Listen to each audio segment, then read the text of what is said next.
पहली तारीख है। आप सबका स्वागत व धन्यवाद। तो ये शब्द प्रभुपाद ने पहली तारीख को 1973 को बटू गोपाल को पत्र में लिखे थे।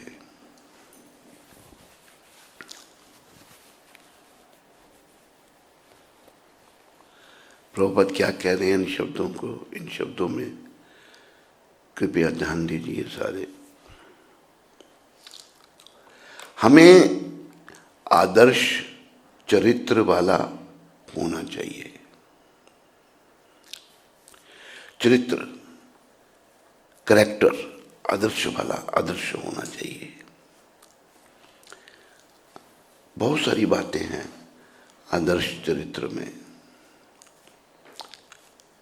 जैसे एक बात पर बड़ा बल दिया प्रभुपाद जी ने, वो ये कि पुरुष को पर स्त्री को मां के समान समझना चाहिए और स्त्री को पर पुरुष पिता के समान समझना चाहिए। अगर जैसे प्रभुपाद ने 4 नियम दिए हमको, तीसरा नियम अवैध स्त्री संग, अवैध पुरुष संग, अगर इसका पालन हम नहीं करते तो हम फिर आदर्श चरित्र वाले नहीं बन सकते। जैसे राम भगवान आदर्श चरित्र भगवान है, पुरुषोत्तम है, वो पुरुषों में उत्तम। राम भगवान ने जब माता सीता को वनवास में भेज दिया, माता का त्याग किया। क्यों त्याग किया?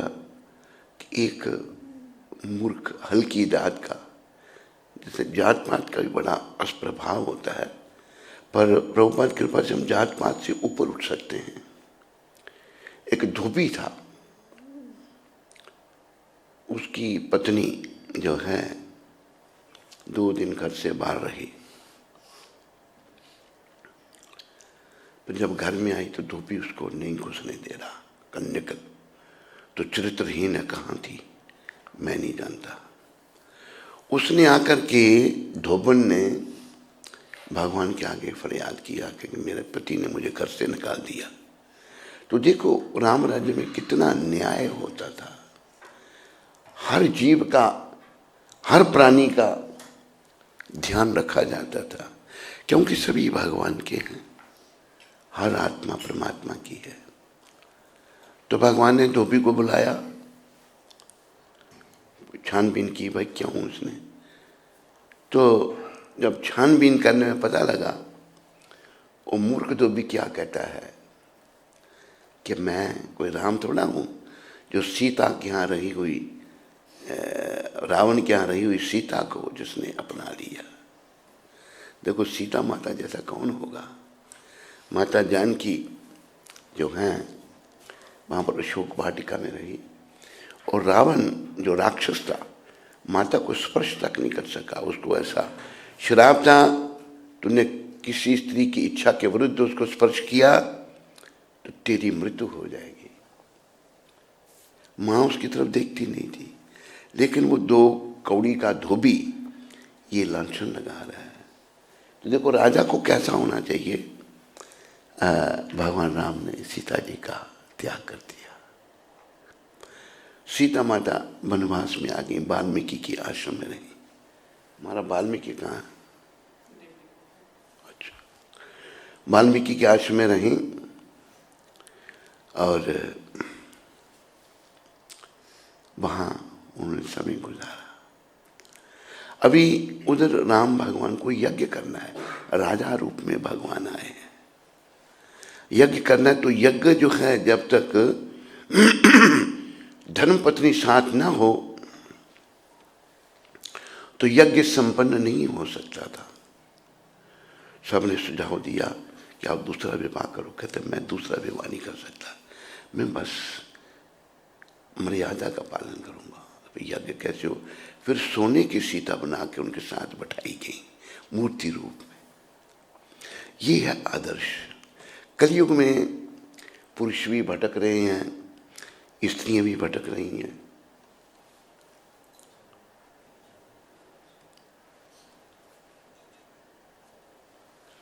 और नरकों में जाने की तैयारी कर रहे हैं। कई बार कई स्त्री पुरुष संपर्क में आते हैं तो प्रभुपाद कृपा से उनको पूछते हैं, हम भाई इस नियम का, हाँ स्त्री भी कहती है पुरुष भी कहता है, कोई ऐसे भी निकलते हैं जो नहीं, हाँ मैंने ऐसा किया मैं, तो ये बहुत बड़ा पाप है। देखो इस पाप से हमें प्रभुपाद कृपा से श्रीला हरिदास ठाकुर और नित्यानंद भगवान की कृपा से भक्ति माता बचा सकती हैं। अगर हम भगवान के भक्त बन जाते हैं तो फिर मां रक्षा करती हैं, और भक्ति माता के जो संरक्षण में है उसे माया स्पर्श नहीं कर सकती। जैसे श्रीला हरिदास ठाकुर महाराज शुद्ध भक्त है, कौन उन जैसा हो सकता है जो 24 घंटे में 22 घंटे नाम जपते थे, 2 घंटे में खाना पीना सोना सब काम करने।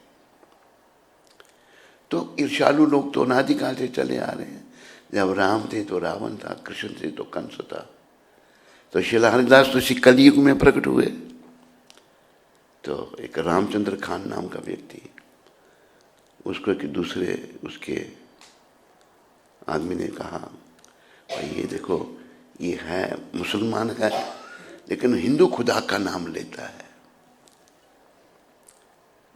तो बोला नाम छोड़ दो, नहीं नहीं छोड़ सकता मैं।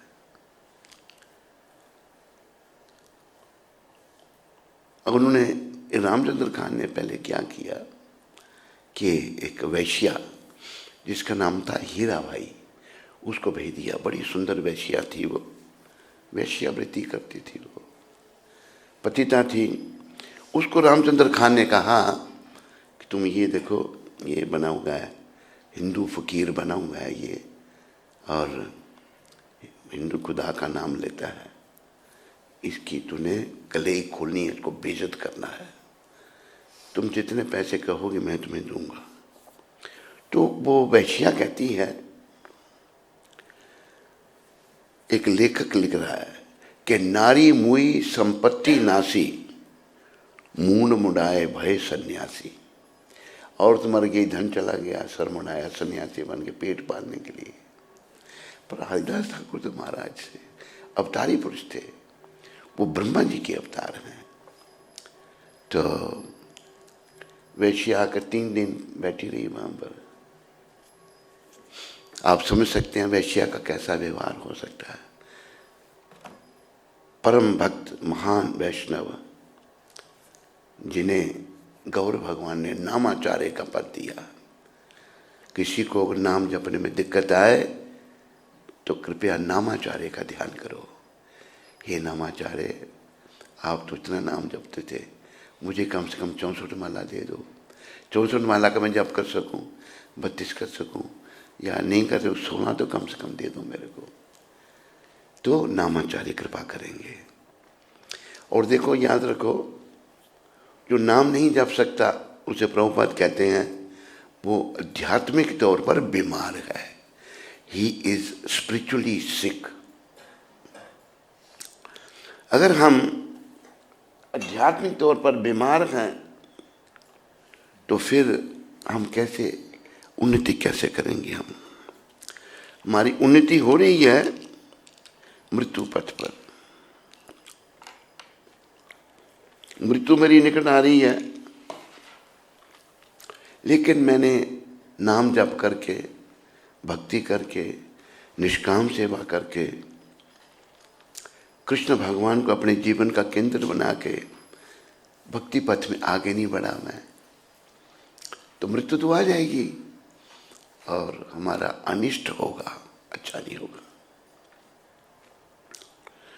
तो वैश्या आई, उल्टी सीधे बातें करने लगी। हरिदास जी जो परम वैष्णव, चाहे शरीर उनका यवन कुल से था, वो परम वैष्णव थे। वैष्णव की कोई जात नहीं है, पर वैष्णव होना चाहिए। ये नहीं है कि मैंने तिलक लगाया, कंठी पहनी, कपड़े पहने तो मैं वैष्णव बन गया ना। मेरा हृदय परिवर्तित होना चाहिए। हरिदास ठाकुर का हृदय तो वो तो ब्रह्मा जी के अवतार हैं, इतने विनम्रता की मूर्ति थे। कभी वो जगन्नाथ जी के मंदिर में नहीं जाते, कहते मैं नीच हूं, अछूत हूं। तो जगन्नाथ जी रोज उनके पास आते थे प्रसाद लेकर।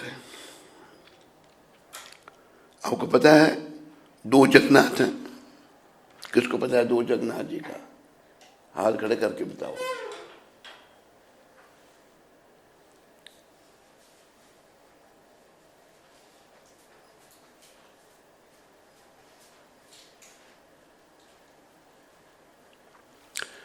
दो जगन्नाथ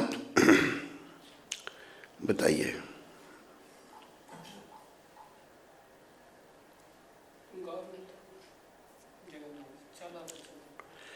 गौर निताई दोनों थोड़े गौर हैं, निताई तो बलराम हैं। 2 जगन्नाथ कौन कौन से? कौन निताई? हाँ, 2 जगन्नाथ हैं, एक चल जगन्नाथ, एक अचल। चल हैं गौर भगवान, अचल जो विग्रह रूप में मंदिर में विराजमान है।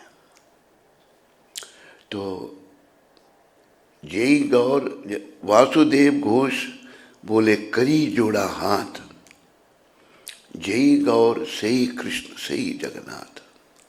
जो गौर हैं वही कृष्ण हैं और वही जगन्नाथ हैं। वासुदेव घोष हाथ जोड़ के सबको कह रहे हैं, गौर पार्षद थे आप वासुदेव घोष जी महाराज। तो गौर भगवान रोज हरिदास ठाकुर के पास जाते थे, और मंदिर में नहीं जाते थे, लेकिन भगवान रोज उनके लिए प्रसाद लाते थे। कितने महान थे, विचार करो। रामचंद्र खान ने जब कहा कि वैश्या को, कहती मैं एक दिन में इसकी बेइज्जती कर दूंगी। गई, एक दिन बैठी रही, उल्टी सीधी बातें करने लगी। हरिदास ठाकुर महाराज कहते हैं बैठो, मेरा जप नहीं पूरा हुआ। वर्णन है और भी चैतन्य चरितामृत में। दूसरे दिन जाके बैठी, घंटों बैठे, तो वैश्यावृत्ति जिसका मन इतना चंचल है, 2-3 दिन जब वो जाती रही, हरिदास जी 192 राउंड्स करते थे रोज, यानी कि 3 लाख नाम। 1 लाख होता है 64 माला से, 2 लाख होता है 128 माला से, 3 लाख होता है 192 राउंड से, 192 माला से। तो हरिदास ठाकुर महाराज वो बड़े महान हैं, बहुत महान हैं, गौर भगवान के बड़े प्रिय हैं वो। तो 3 दिन तक जो वो जाती रही जब वैश्या, तीसरे दिन वो रोने चिल्लाने लगी। चिल्ला, हरिदास ठाकुर महाराज कहते हैं क्या बात कि मैं बड़ी पतिता हूँ, मुझे रामचंद्र खान ने भेजा आपकी बेइज्जती करने के लिए। तब शिला हरिदास ठाकुर ने कहा, मूर्ख रामचंद्र खान, मैं 3 दिन पहले ही यहाँ से जाने वाला था, लेकिन तुम यहाँ आने वाली थी इसलिए मैंने गया। वैश्या देखो, ये है भक्तों का संग। एक वैश्यावृत्ति की औरत है तो आत्मा ना, वो भी उसका परिवर्तन हो गया, वो वैष्णवी बन गई। हरिदास जी के चरणों में गिर के कहती है, मैंने बड़ा पाप किया, मैं इसका प्रायश्चित करना चाहती हूँ। क्या चाहती है? मुझे आप अपना शिष्य बना लो। अच्छा, शिष्य तो बनाऊंगा, पर तेरे पास इतना धन है, उसका क्या होगा? मुझे आज्ञा करो, मैं वही करूंगी।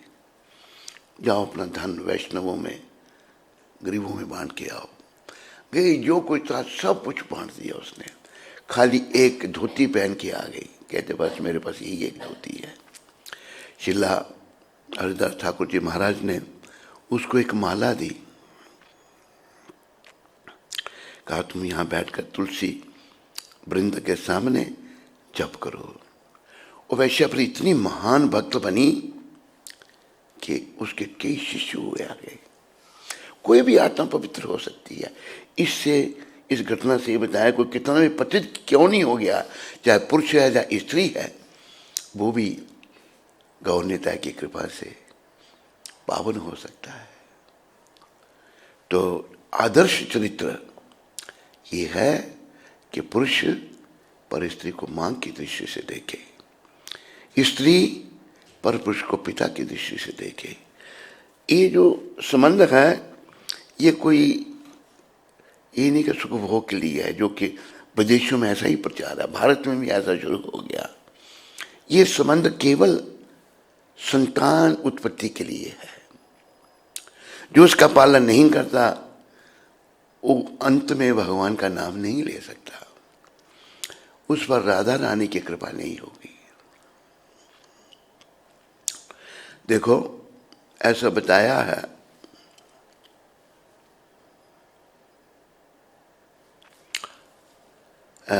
भगवान कहते हैं मां ही पार्थ विपाश्य ये पिशु पाप योनिया स्त्रियो वैश्यस तथा शूद्रास ते पी जानती परम गति।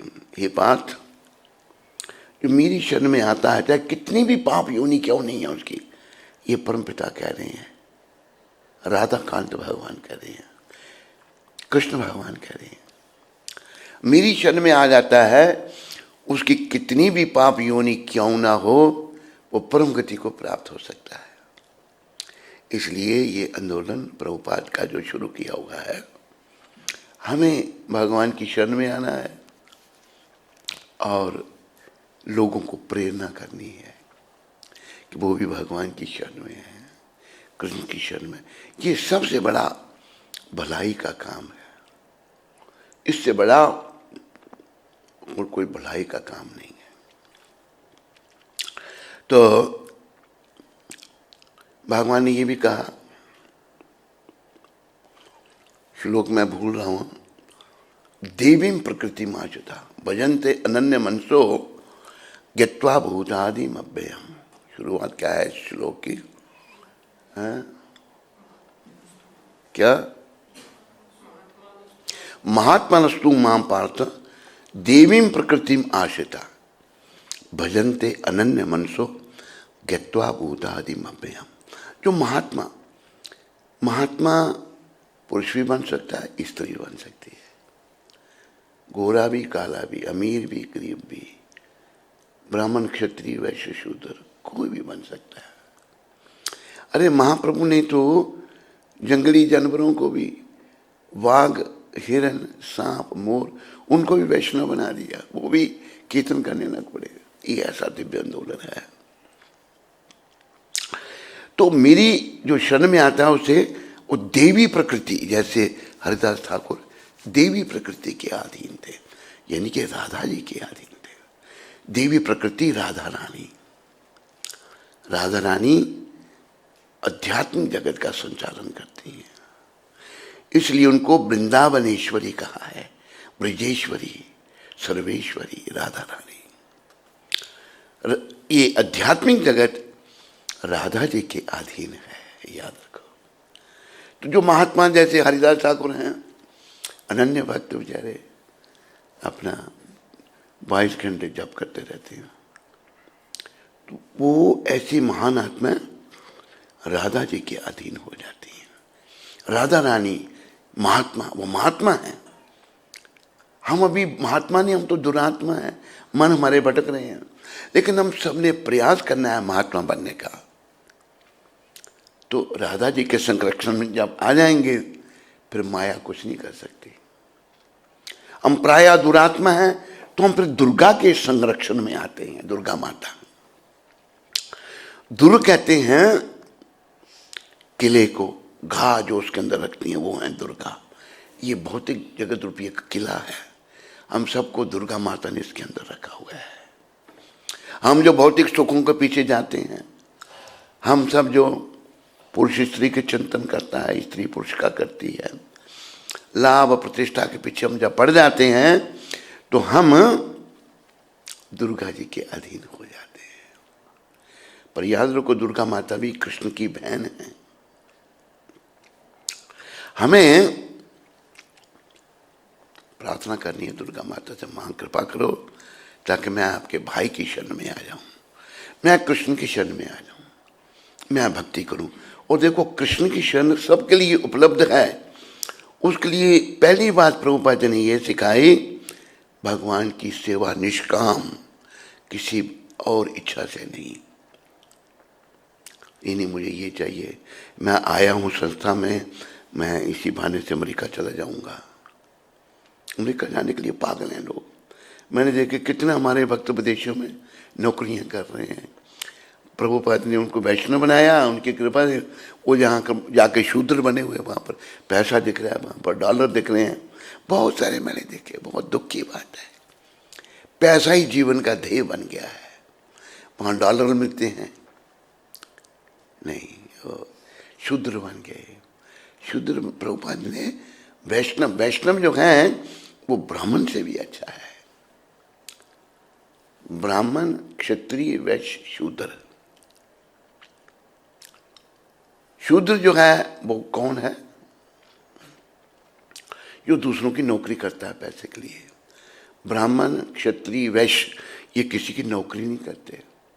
प्रभुपाद जी ने हम सबको वैष्णव बनाया, उनकी कृपा है। असल में प्रभुपाद जी की जो कृपा है, कृष्ण भगवान की कृपा, राधा रानी की कृपा, प्रभुपाद जी के माध्यम से सबके लिए उपलब्ध है। एक कृष्ण की इच्छा है कि प्रभुपाद आए और उन्होंने वैष्णव धर्म की स्थापना की। बड़े कष्ट उठाए, क्योंकि वैष्णव तो बेचारे दूसरों के लिए होते हैं, हम तो अपने लिए हैं। वैष्णव परमार्थी होते हैं। वैष्णव पर दुखी, दूसरों को दुखी देके दुखी हो जाते हैं। नरसिंह मेहता ने कहा है ना, वैष्णव जन तो तैने रे कहिए, ये पीड़ पर आई जाने रे, पर दुखे उपकार करे तो मन अभिमान न आने रे। अगर कोई दुखी आदमी को कोई सुखी करते हैं वैष्णव भक्ति देकर, तो मन में अहंकार नहीं लाते वो।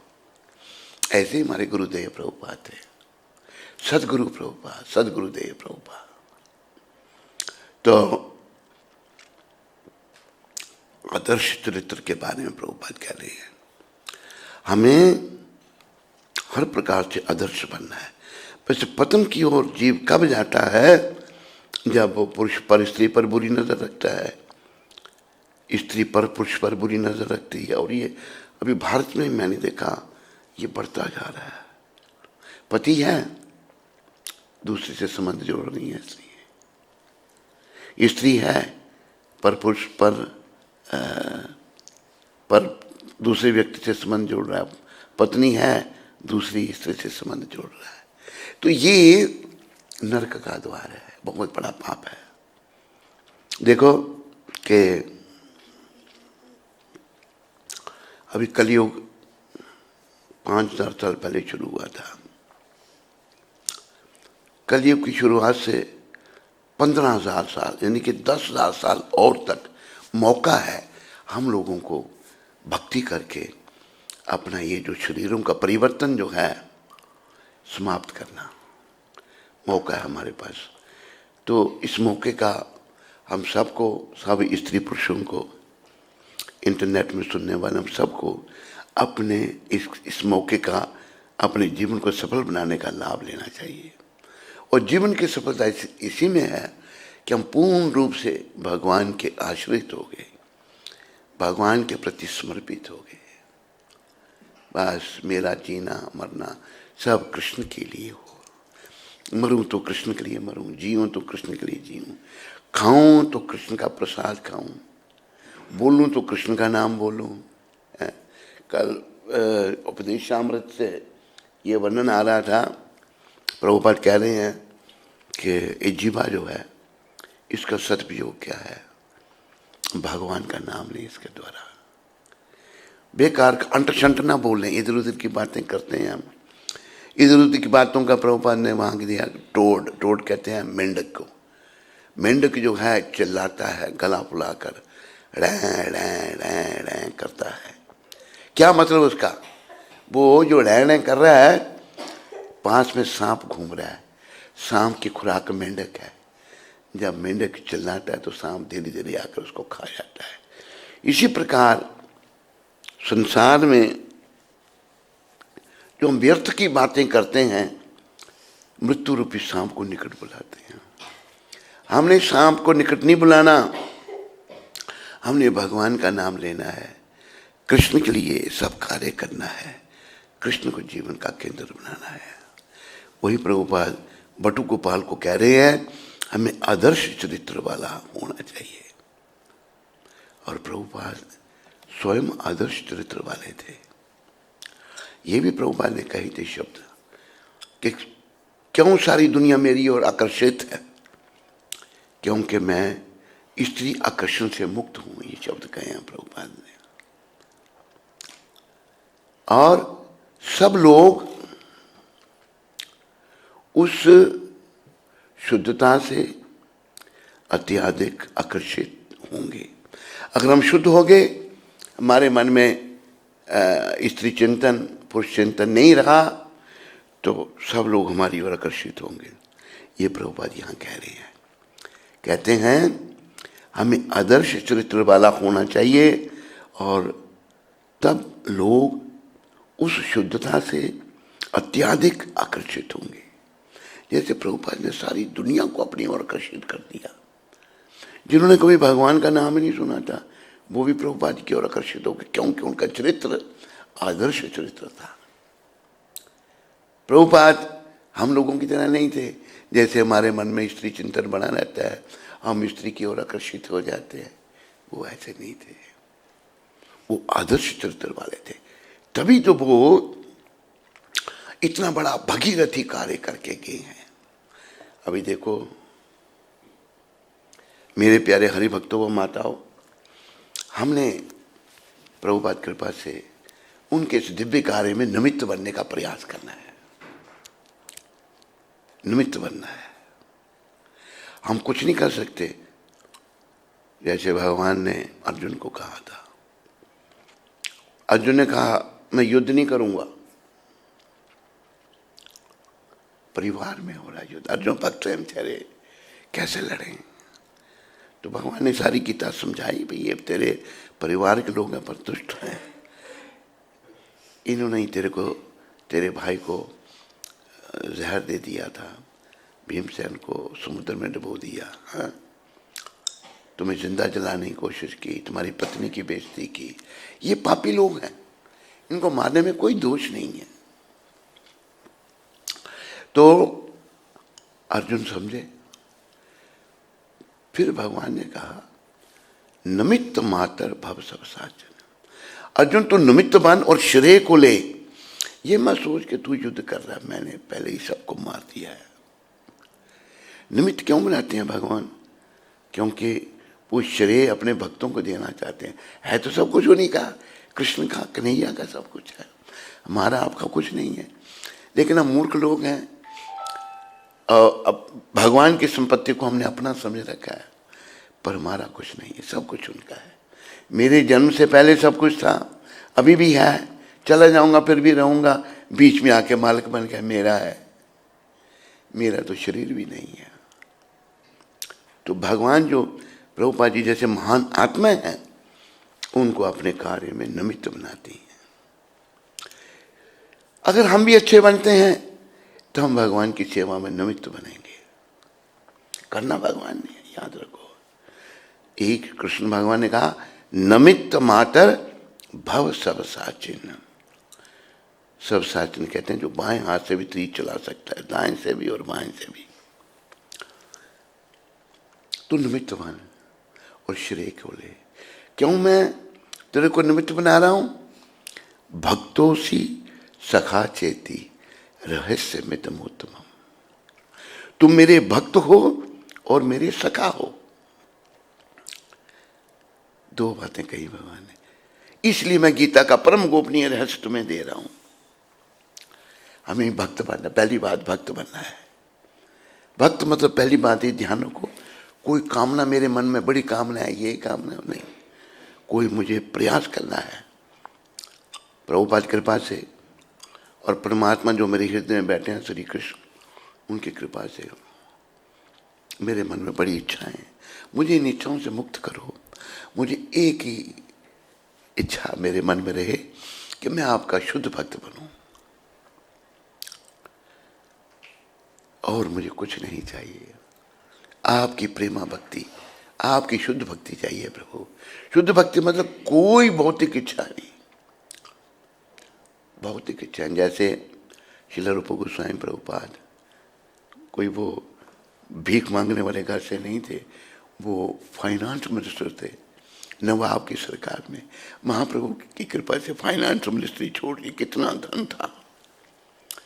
उनके बड़े भाई प्राइम मिनिस्टर श्रील सनातन गोस्वामी, वो प्राइम मिनिस्ट्री छोड़ दी। वो क्या कह रहे हैं श्रील रूप गोस्वामी प्रभुपाद,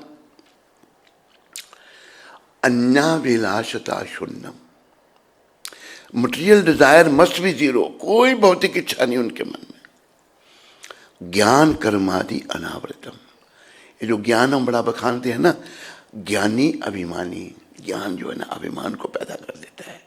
मैं बहुत बड़ा ज्ञानी है। बहुत सारे ज्ञानी घूम रहे हैं, कितने लोगों को भक्त बना रहे हैं। वो भक्त नहीं कोई बन रहा। एक बहुत बड़े ज्ञानी थे,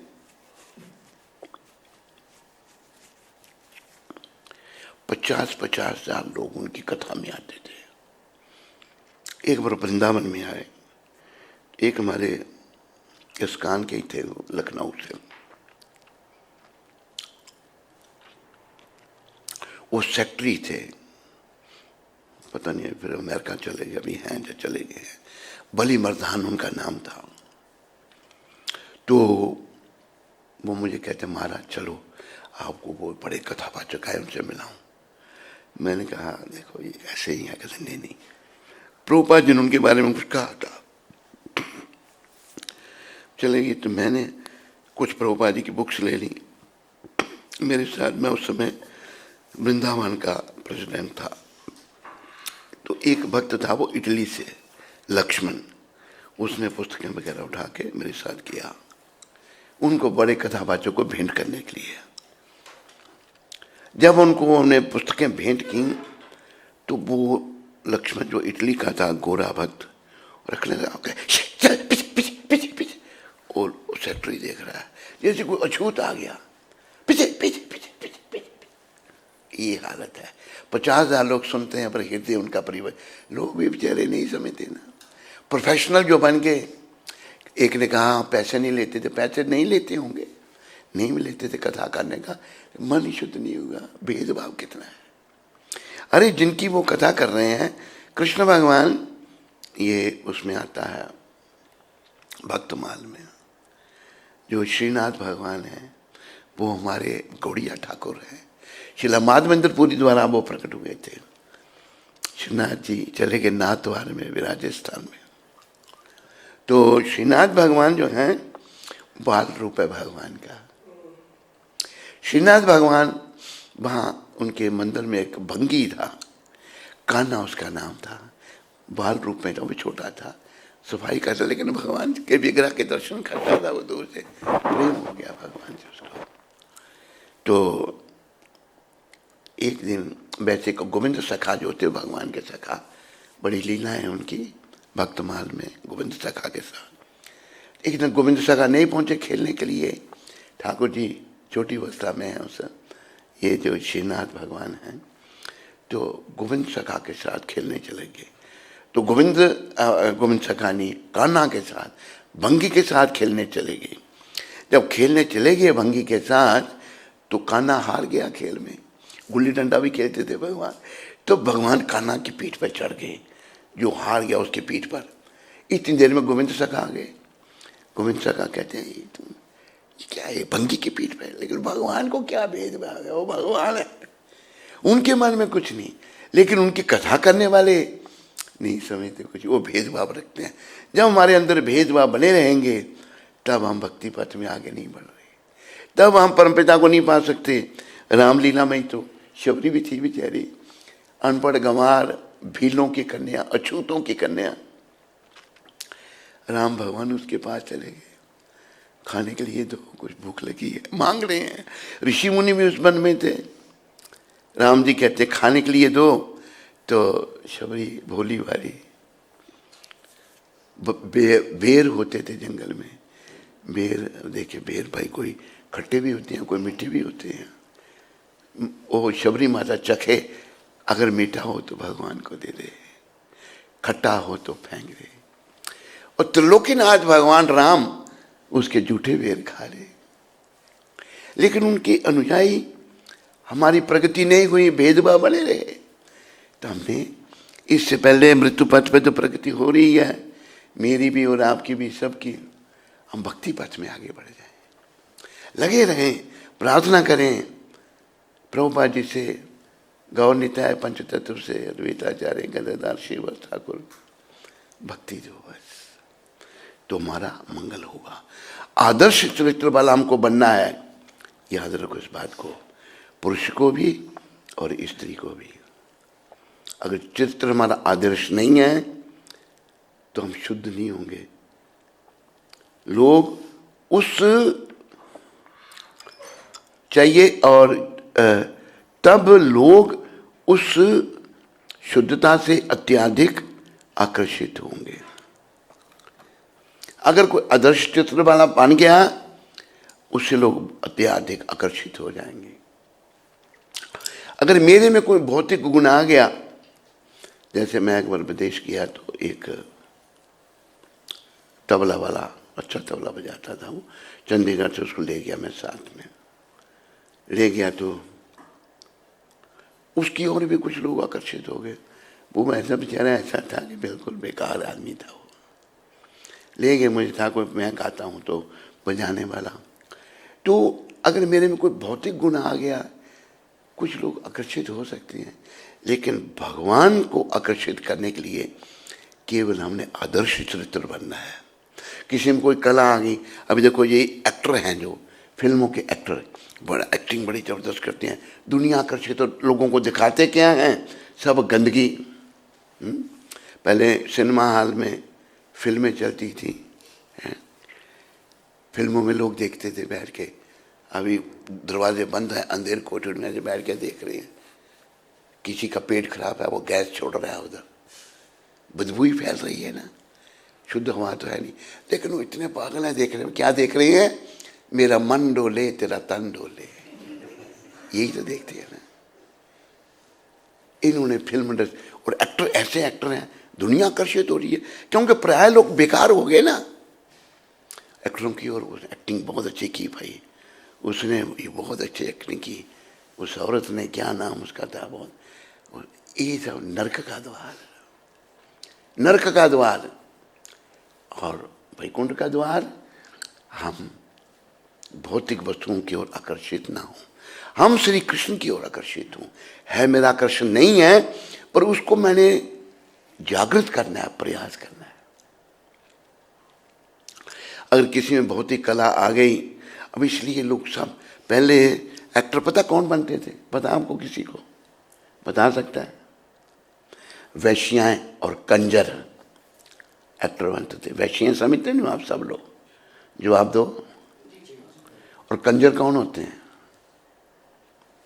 नहीं समझते? नहीं समझते हैं?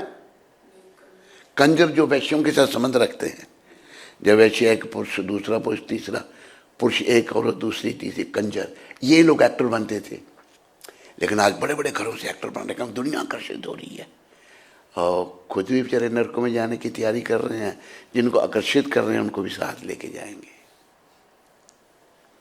हमें तो इन एक्टरों का तो कोई चरित्र थोड़ा है, कोई चरित्र नहीं है इनका, चरित्रहीन है।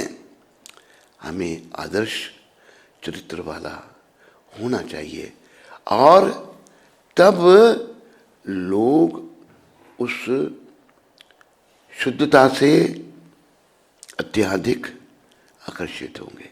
अब आदर्श चरित्र वाला, जैसे प्रभुपाद, दुनिया आकर्षित है, बेचारे कोई धन थोड़ा ले गए, लोगों को बांटने गए, $7 ले गए, 17 साल की अवस्था में गए, लेकिन चित्र आदर्श था उनका, चित्र आदर्श था। वहाँ जाने वाले जो हैं, हमने एक बार मैगजीन में फ़ोटो भी देखे, एक बाबा जी गए हैं, औरतों ने पकड़ रखा पीछे से, विदेशी औरतें तो बेचारी बेशर्म है, उनको कोई शर्म धर्म तो है ही नहीं ना। हाँ, चमड़ी गोरी है, रंग बड़ा अच्छा है, नक्श नयन बड़े अच्छे हैं, पर आदर्श बिल्कुल गंदा है, कोई आदर्श है ही नहीं। उसी गंदगी की ओर सारा भारत, सारी दुनिया के लोग आकर्षित हैं। विदेशों में क्या करने जाते हैं? ये गंदगी। प्राय वहाँ जाके लोग पतित हो जाते हैं, और सभी पतित होना चाहते हैं, पावन कोई नहीं होना चाहता। तो प्रभुपाद ने उन पतितों को, जिनकी ओर हम आकर्षित हैं या थे या हो रहे हैं या होंगे, उनको बदल के दिखा दिया, क्योंकि वो आदर्श आत्मा थे, एक पवित्र आत्मा थे, महान आत्मा थे, भगवान के भेजे हुए एक महापुरुष थे, जिन्होंने संसार को नरकों में जाने से बचाने के लिए। अब याद रखो, जैसे मैंने कहा, 10,000 साल और हैं, 5,000 साल बीत गए, हमारे पास मौका है कि हम धाम में जा सकें और ये आवागमन समाप्त कर सकें। प्रभुपाद कहते थे कि ये मत सोचो कि चलो इस जन्म में मेरा उद्धार नहीं हुआ तो अगले जन्म में कर लूँगा, नहीं। माँ के गर्भ में आना पड़ेगा, उल्टा लटका रहना पड़ेगा, पता नहीं वातावरण कैसा दूषित हो जाएगा। ऐसे भी शासक आए जिन्होंने कहा कि गर्भपात करना कोई पाप नहीं है, ये कत्ल करने के समान है, महापाप है गर्भपात। असहाय बच्चा जो है पेट में है, स्त्री पुरुष ने सुख भोगा, बच्चा पेट में आया, मार दो उसको, महापाप। भ्रूण हत्या जो है ब्रह्म हत्या से भी दुगना पाप है। तो बार बार आना संसार में बहुत दुखदायी है। अगला जन्म पतन कैसे लोग होंगे, कैसा कलयुग तो कठिन ही होता जाएगा ना। इसलिए प्रभुपाद कृपा से हम लोगों ने, प्रभुपाद ने ये कहा था, इसी जन्म में हमें भगवत प्राप्ति का प्रयास करना चाहिए। ये नहीं अगला जन्म हो मेरा, नहीं। अगर हम गंभीर बनते हैं तो प्रभुपाद कृपा से, परंपरा कृपा से, गौर निताय की कृपा से, राधा कृष्ण कृपा से हम लोग अपना उद्धार कर सकते हैं। तो 4 बातें कही हैं प्रभुपाद ने। एक कहा कि my books are the basis, मेरी पुस्तकें जो हैं वो आधार हैं, उनके अनुसार ही हमको प्रचार करना चाहिए। ये नहीं जो मेरे मन में आया वैसा मैं प्रचार करूं, नहीं। प्रभुपाद कहते थे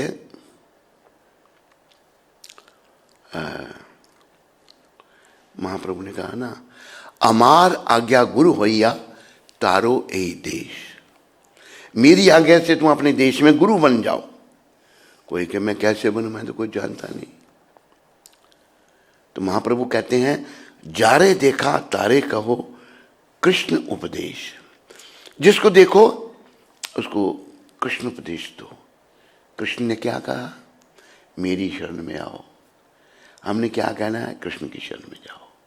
प्रभुपाद कहते थे, डोंट गिव योर उपदेश, अपना उपदेश मत दो, जो कृष्ण ने कहा वो उपदेश दो, तुम गुरु बनने के लायक हो। हम अपने आप को आगे करते हैं, मैं बहुत बड़ा हूं, मैं ये हूं, मैं, हम कुछ नहीं है, बेकार है। हम साकार बन सकते हैं अगर कृष्ण भक्त बन गए, कृष्ण उपदेश लोगों को देंगे। कृष्ण कहते हैं मेरी शरण में आओ, हमने कहना है कृष्ण की शरण में जाओ, बस तुम गुरु बनने लायक हो गए। लेकिन हम अपने अनुयायी बनाने का प्रयास करते हैं ना, हम कृष्ण की शरण में नहीं ले जाते लोगों को, ये बहुत बड़ी कमी है। तो प्रभुपाद ने कहा, my books are the basis, Prabhupada की बुक्स दिव्य हैं। मैंने देखा अभी प्रभुपाद जी को अपनी बुक्स पढ़ते हुए, किसी ने उनको पूछा था कि प्रभुपाद आप अपनी बुक्स क्यों पढ़ते हैं? कहते हैं मैं थोड़ी लिखता हूँ, ये कृष्ण ही लिखवाते हैं, कृष्ण ही लिखते हैं। उनकी पुस्तकें इतनी दिव्य हैं, पढ़ने से हृदय परिवर्तित हो जाता है। मैंने बड़े बड़े चमत्कार प्रभुपाद जी की बुक्स के देखे। सब पढ़ो, उनको जीवन में धारण करो, जीवन सफल करो, साथ साथ दूसरों को जीवन सफल करने में भी निमित्त बनो। प्रभुपाद कहते हैं बुक्स आर द बेसिस, दूसरी बात उन्होंने कहा कि प्रचार ही सार है, प्रीचिंग इज द एसेंस। प्रचार जो है वो सार है। प्रचार सार है तो प्रभुपाद जी की बुक्स के अनुसार हमने प्रचार करना है। जो मैंने पढ़ा, प्रभुपाद ने जो कहा वो मैंने लोगों को बताना है। तीसरी बात कही प्रभुपाद जी ने, प्योरिटी इज द फोर्स। शुद्धि जो है उसमें शक्ति आएगी। शुद्धि क्या? आदर्श चरित्र। हम भक्त बने, हमने आरोप से मन को हटा लिया, हमारा आदर्श चरित्र बन गया तो हमें फोर्स आ जाएगी। जैसे प्रभुपाद में फोर्स थी। अरे इतने छोटे समय में इतनी दुनिया में उन्होंने तहलका मचा दिया। ये कोई छोटी बात है? बहुत बड़ी बात है, छोटी बात नहीं है। पर मूर्ख लोग नहीं समझते, हम इसको ऐसे हम साधारण बात समझते हैं। नहीं, बहुत बड़ी बात है। तो प्रभुपाद कहते हैं प्योरिटी इज द फोर्स। शुद्धि जो है उसी में शक्ति है, फोर्स है, उसी में ताकत है। कोई शुद्ध नहीं है, ज्ञान बड़ा है उसका, बाबा बाबा करेगा, लोग हाँ जी बहुत बढ़िया बोलते हैं, लेकिन असर कुछ नहीं होगा उस पर असर, उसका हृदय परिवर्तित नहीं होगा। हृदय परिवर्तित तब होगा जब उसके हृदय में शुद्धता आई होगी। अन्ना विलाचता शून्यम ज्ञान कर्मादि अनावृतम अनुकूल्येन कृष्णानुशीलनम भक्ति उत्तम। ज्ञान कर्म उसमें नहीं होगा और अनुकूल जो कृष्ण को अच्छा लगता है वो वही बोलेगा। कृष्ण अच्छा जो लगता है वो गीता में बताया है। क्या कृष्ण को अच्छा लगता है? मन मना भव मद भक्तो मध्याजी माम नमस्करु मामे वेश्यस्य युक्ता वे मत मानम मत परायणा। मेरे भक्त बनो, मेरे परायण हो जाओ, मेरे को नमस्कार करो। ये अच्छा लगता है भगवान को। भगवान को ये जो एक्टर थोड़े अच्छे लगते हैं। एक्टिंग कर दी उसने, थोड़ी देर के लिए राजा बन गया, जब नीचे उतरा फिर वो भिखारी है जो भी है। हमने एक्टर नहीं बनना। एक्टर बहुत हैं, हमने देखा अपनी संस्था में बहुत सारे एक्टर घूम रहे हैं, एक्टिंग करते हैं बड़े कि वो शुद्ध भक्त हैं, लेकिन आखिर ये एक्टिंग छुप नहीं सकती, सच्चाई छुप नहीं सकती। बनावट के असूलों से खुशबू आ नहीं सकती कागज के फूलों से। सच्चाई सामने आ जाएगी। कागज का फूल गुलाब जैसा लगेगा लेकिन खुशबू नहीं। एक बार हम चंडीगढ़ में थे तो एक बालिका बड़े सुंदर फूल बनाती थी। मैंने कहा बेटा फूल तो बड़ा सुंदर है पर खुशबू उसमें नहीं है। दोबारा फिर किए तो उसने उसमें सेंट डाला हुआ है कि देखो खुशबू भी है। ये भी तो तुम्हें बात अंदर से, गुलाब की तो अपनी खुशबू है ना, तो उन्हें बाहर से डाली ना। तो हमने भक्त बनना है, ये भक्ति का आंदोलन है और भक्ति से ही हमारा कल्याण होगा और कोई कल्याण का रास्ता नहीं है। तो भक्त की ओर लोग आकर्षित होंगे। एक भक्त दोषरहित होता है, उसमें कोई त्रुटि नहीं रह सकती। जो भक्त बन गया ना उसके दोष समाप्त हो जाते हैं।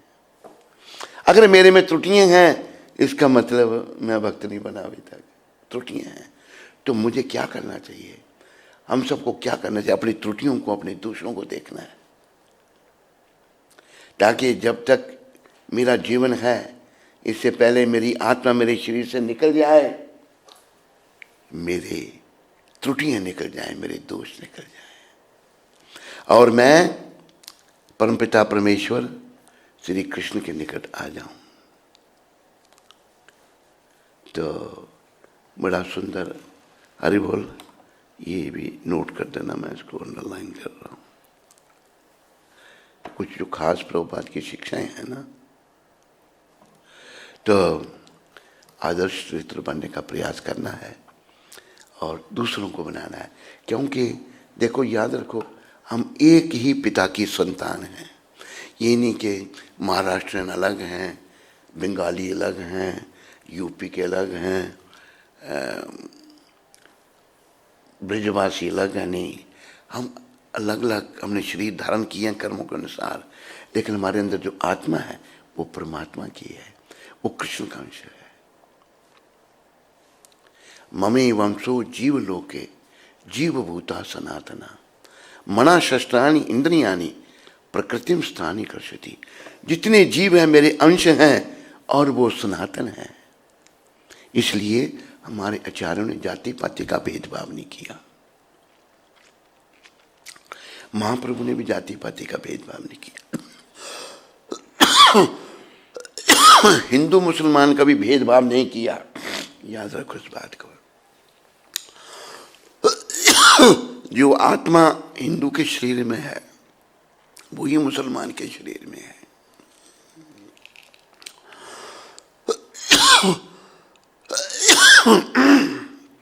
ये शिक्षा दी गई।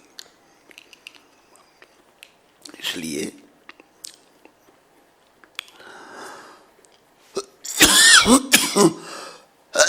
हरे कृष्णा हरे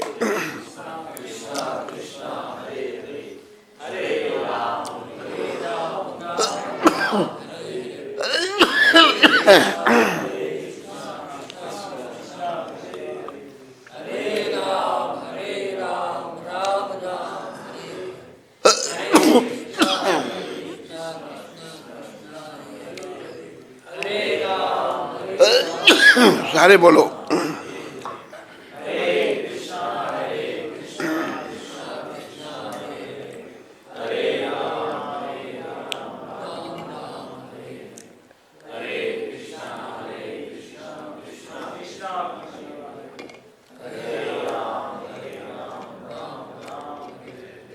हरे कृष्णा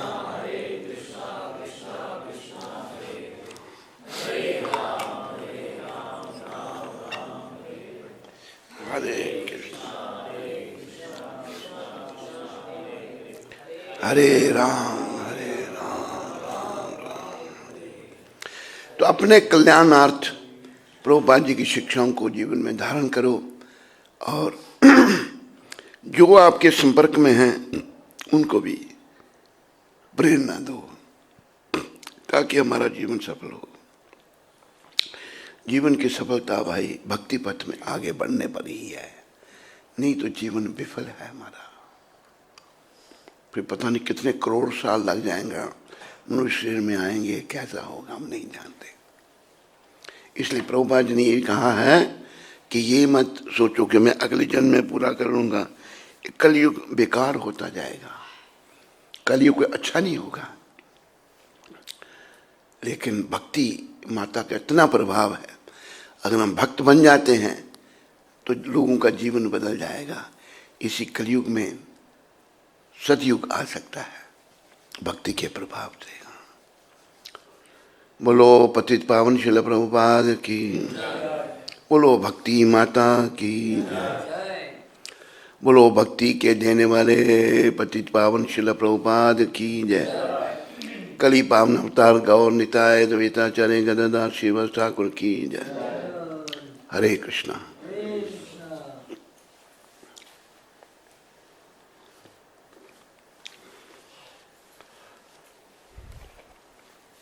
इंद्रनुज को देखो कहाँ है वो।